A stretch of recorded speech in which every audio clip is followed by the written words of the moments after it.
Fala nação palmeirense e amantes do futebol, o clima tá pegando fogo pro jogo entre Palmeiras e Al-Ahly. Eu te trago agora o resumo rápido, direto e completo do que rolou no debate da ESPN Brasil e do também do de primeira. Bora ficar por dentro? Não se esqueça de deixar o like, se inscrever no canal e ativar o sininho para não perder nenhuma novidade no Verdão. Já deixando os créditos na descrição. Palmeiras, hein? Palmeiras joga contra o Al-Ahly amanhã, 1 da tarde, Al-Ahly do Egito. Essa partida que vai ser lá no MetLife Stadium, em Nova Jersey. É o próximo brasileiro a entrar em campo.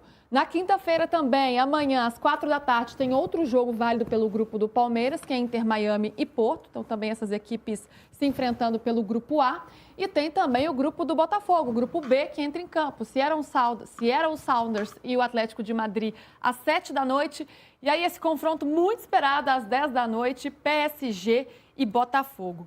Hernanzito, vamos começar a falar desse Palmeiras? Vamos. Palmeiras que fez uma boa estreia contra o Porto, né? Criou muitas oportunidades, ficou aquela sensação de que poderia ter vencido, mas parou ali, bateu ali numa certa falta de eficácia, de eficiência para conseguir balançar as redes. Você imagina mudanças para esse jogo de amanhã, do time de Abel Ferreira? Não imagino grandes mudanças assim. Não imagino ele mexer no time, por exemplo, ele sacar o Vitor Roque e colocar o Flaco Lopes, ou então colocar o Veiga de volta no meio-campo. Acho que ele já fez essas experiências em alguns jogos do Brasileiro, onde ele teve o olhar também para esse Mundial. E acho que o time base que entrou em campo contra o Porto, e aí a gente vai colocar como adversário mais difícil, foi um time que foi um time preparado para o Mundial. O Aníbal Moreno, no lugar do Emi Martinez, até por ser um adversário diferente, você tem mais mobilidade com o Emi Martinez, você tem mais possibilidade de passe longo, média distância, e até mesmo chegada na área com mais qualidade do que propriamente do Aníbal Moreno. Pode ser uma alteração. Talvez seria a única alteração que eu faria se eu fosse o Abel Ferreira. Mudaria o primeiro volante, ele é o primeiro jogador de meio campo. Mas no resto, acho que é o time que vem jogando e é o time que fez uma boa partida contra o Porto. Então, não teria por que mexer tanto. Isso você fala mais por característica mesmo do que por desempenho, né? Porque o Aníbal, inclusive, foi muito bem nessa primeira partida. Ele é muito bom jogador, né? Defensivamente, o time se portou muito bem. Gustavo Gomes fez uma partidaça também, mas pode dar aí uma outra, embora eles até façam funções parecidas, mas uma outra característica para enfrentar esse Al-Ahly. PVC, e para você, esse time do Abel deveria mudar? Se a gente olhar esse primeiro jogo, né? Já falamos aqui diversas vezes como o Palmeiras enfrentou o Porto de uma forma muito positiva e a forma como o time jogou, mas faltou colocar a bola na casinha. E aí a gente fala de Vitor Roque, que foi um pouco questionado nesse primeiro jogo, o Estevão, que embora finalize muito bem, também não marcou, o próprio Maurício. Dá para pensar em mudanças? Hernan falou do meio de campo, mais um setor ofensivo no ataque? Será que um Flaco Lopes pode ter uma oportunidade? Ou quem sabe até um Paulinho, que ainda está tentando chegar ao seu auge da forma física? Como que você vê esse time do Palmeiras para enfrentar o time do Egito? Pensando na questão de o Al-Ahly não é uma retranca. Eu não acho que é a solução do jogo aéreo. O Lopes não tem que entrar no time pelo jogo aéreo. Não é essa a razão. O Aníbal jogou muito bem. Para mim, o Gustavo Gomes foi o melhor em campo, o Aníbal foi o segundo. Se você pensa que está faltando gol e que o Lopes é um dos goleadores do Palmeiras na temporada, o Lopes é um cara que pode entrar no time. O Hernan ontem falou uma coisa sobre não ter mudança, né? E eu também estava caminhando nessa linha de não ter mudança, mas eu estou ponderando um fator aqui. O Abel vai falar daqui a pouco, às 6 da tarde, no horário brasileiro, e não vai falar sobre o que vai acontecer, mas ele tem mudado 4 a 6 jogadores a cada jogo. Acho que não é o caso de mudar 6, 5, não é o caso, porque é a mesma competição e ele precisa dar rodagem, precisa montar um time, ter um time estruturado, com conhecimento, com entrosamento. Mas, tipo, 3 mudanças pode ser, porque tem sido a lógica de descansar, de rodar, e ele está orgulhoso de rodar o elenco e manter o mesmo nível técnico e tático. Vai ter que mudar alguma coisa na estratégia na parte da frente, porque o time estava muito ansioso, errando passe demais na frente e se errar passe na frente, o Al-Ahly vai ameaçar em contragolpe. O Al-Ahly que teve chances de vencer o Inter Miami, né? Acabou ficando no empate, foi 0-0 também. Aliás, ninguém nesse grupo ainda marcou gols, mas foi um jogo equilibrado ali que o Al-Ahly teve chances de vencer. Então, PVC, imagine mudanças e tem uma questão da temperatura também, né, PVC? Primeiro do gramado, né? Que os palmeirenses, tanto os jogadores quanto o Abel, criticaram o gramado na estreia. Foi um gramado que foi mudado, modificado ali. Ele passou do piso sintético para a grama natural em função das exigências da FIFA, mas os jogadores não gostaram muito do gramado, não. Então, vamos ver como é que eles vão rearrumar esse gramado para esse segundo jogo. E o calor, porque os termômetros, eles prometem aí acima dos 30 graus, não que sejam uma questão, né, para quem joga no Brasil, porque aqui a gente também joga debaixo de um solzão danado, ali, especialmente ali Campeonato Paulista, no interior, palmeirense, o Palmeiras já está acostumado com isso, mas é apontado como um fator também. Será que esse desgaste pode fazer o Abel mexer um pouco, Hernan? Não, acho que a temperatura não vai influenciar muito, né? Mesmo porque também ele está treinando numa temperatura já está um tempo que se adaptando por lá, né? e tem chuva, tem chuvarada, tem calor, tem tudo, né? Não entendo que a mudança faça com que ele mexa no time por isso, ou o clima faça ele mexer no time. É muito mais a questão da estratégia do adversário mesmo. O Porto é o melhor time, né, a ser enfrentado, de enfrentamento nesse grupo. E tem aquela coisa da ansiedade da estreia. De fato, os jogadores da frente, a bola deu uma queimada. Assim, você vê que faltou tranquilidade na hora de finalizar. Pro Vitor Roque, pro Estevão, pro próprio Richard Rios, quando teve uma chance. Então, O Murilo mandou uma na trave também, né? Foi a questão do ajuste ali de time, de adversário, de você já estar adaptado e sentindo o clima do Mundial. Eu entendo que naturalmente o Palmeiras, com a experiência que tem, com a casca que tem, naturalmente já vai fazer uma partida melhor no quesito finalização do que foi contra o Porto na estreia. Esse gol sair, né?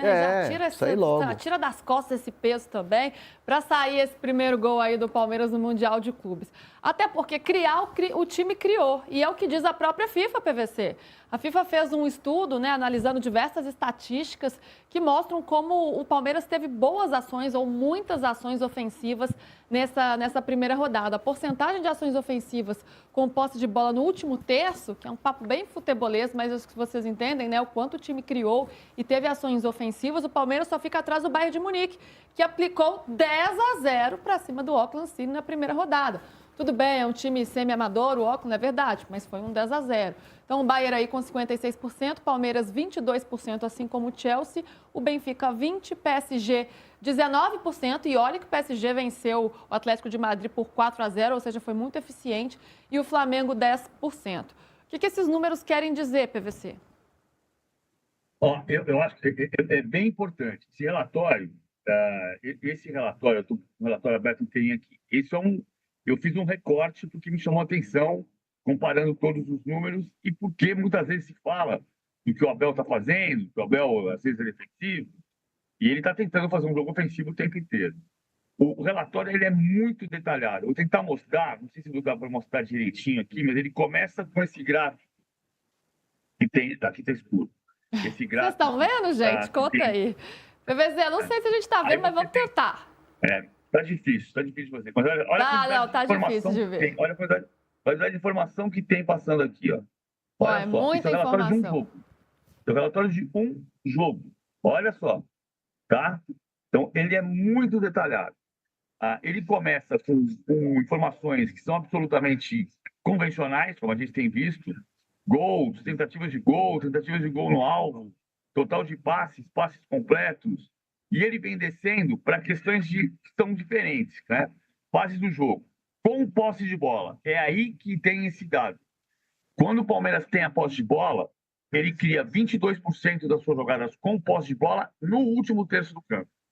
E aí você pega, né, a gente viu pelo número, do Flamengo que jogou bem, com 12%, do Benfica, com o Chelsea só tem 22%, todos 20% para baixo. Então, me pareceu muito relevante só o Bayern estar na frente disso, nesse critério. Aí eles têm 100 posse de bola, a pressão alta, Palmeiras tem 6%. Pressão média, Palmeiras 4%. Pressão atrás, 0%. Ou seja, o Palmeiras pressionou o jogo. A pressão do Palmeiras é mais forte do que as dos demais. Por exemplo, esse pressão alta, o Porto teve 2%. O relatório é realmente muito detalhado, tem muita coisa. E se a gente for fuçando jogo por jogo e comparando jogo por jogo, dá para descobrir mais coisa. Me chamou a atenção, neste caso específico, esse dado da quantidade de jogo no último terço que o Palmeiras só fica atrás do Bayern. Esse relatório é do Departamento de Desenvolvimento Global da FIFA, que é presidido pelo Arsène Wenger. Eles têm 7 ex-jogadores como analistas Master Premium, entre eles o Gilberto Silva, que é o representante brasileiro nessa comissão, e abaixo desses 7 tem analista de desempenho, analista tático, um grupo de analistas que faz todo esse relatório e entrega para análise desses Masters, desses ex-jogadores, que é o que está fazendo o desenvolvimento, por exemplo, para entender que a FIFA está incomodadíssima com a catimba e com a cera do Boca Juniors. Estavam ali no Sinatra, não sei o quê, Sinatra Way. Ele deu um tostão da Sinatra voz dele, Village. mas você não deixou ele Eu cantar. interrompi. Talvez tenha sido bom. Da cantoria. O Zupac é um grande comentarista, um grande repórter, não é um grande cantor.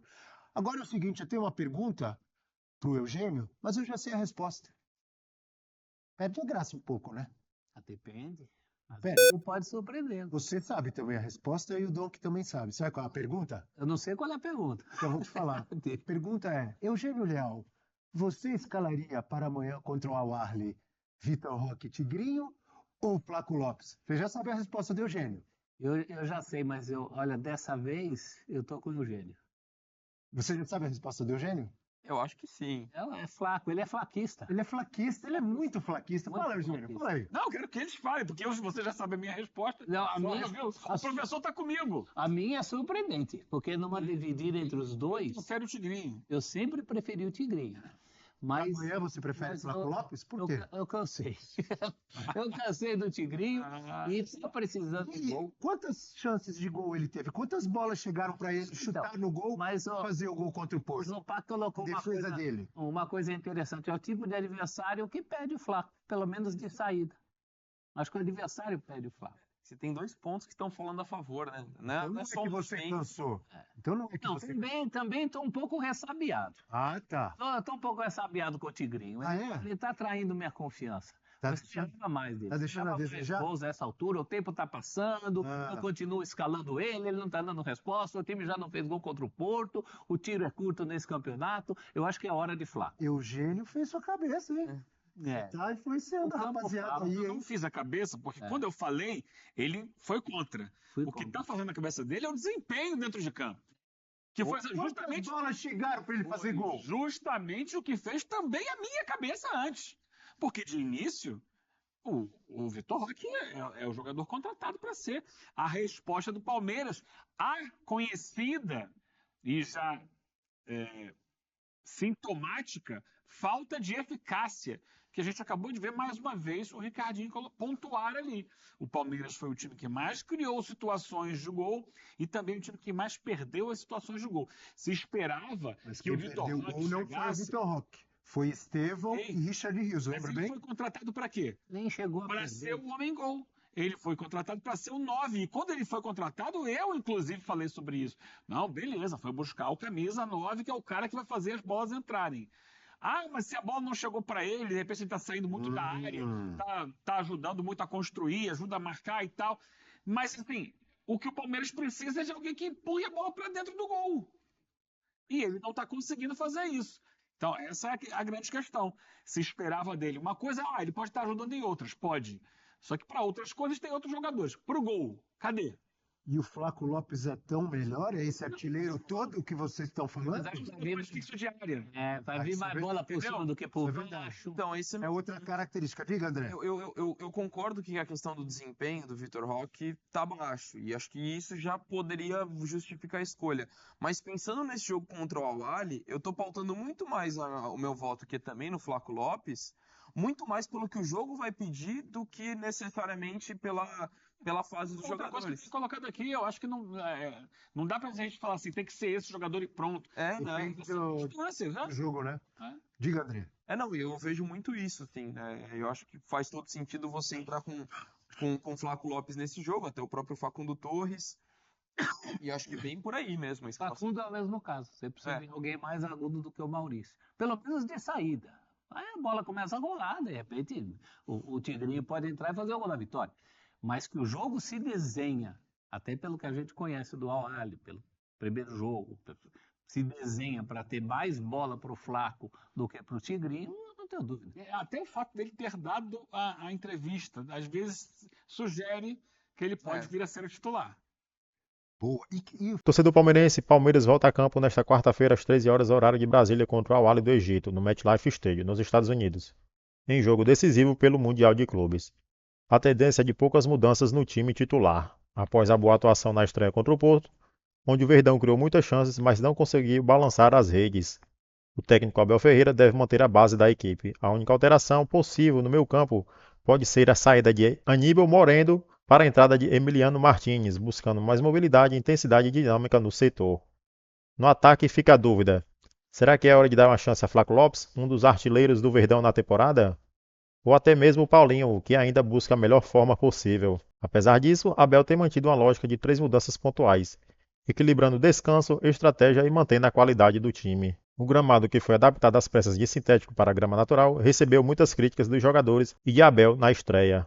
Além disso, o calor acima de 30 graus também pode ser um desafio, embora o time já esteja acostumado com a temperatura ambiente no Brasil. Segundo a FIFA, o Palmeiras foi o segundo time com mais ações ofensivas no terço no final do campo, ficando atrás apenas do Bayern de Munique, que aplicou 10-0 no seu adversário. O Verdão também se destacou na pressão alta, superando a média dos outros clubes. Isso derruba qualquer narrativa de que o Palmeiras joga apenas na retranca. O time cria, busca, ataca e tem desempenho ofensivo de altíssimo nível. O problema da estreia não foi a falta de criação, foi a bola que teimou em não entrar. Agora fica a grande pergunta: será que o Palmeiras vai acertar o pé contra o Al-Ahly e encaminhar a sua classificação para a próxima fase? A expectativa é enorme. E aí, torcedor palmeirense, está confiante para o jogão? Comenta aqui sua opinião. Se curtiu esse conteúdo, deixa o seu like, se inscreve no canal e ativa o sininho para não perder nenhuma novidade do Verdão no Mundial. Até a próxima!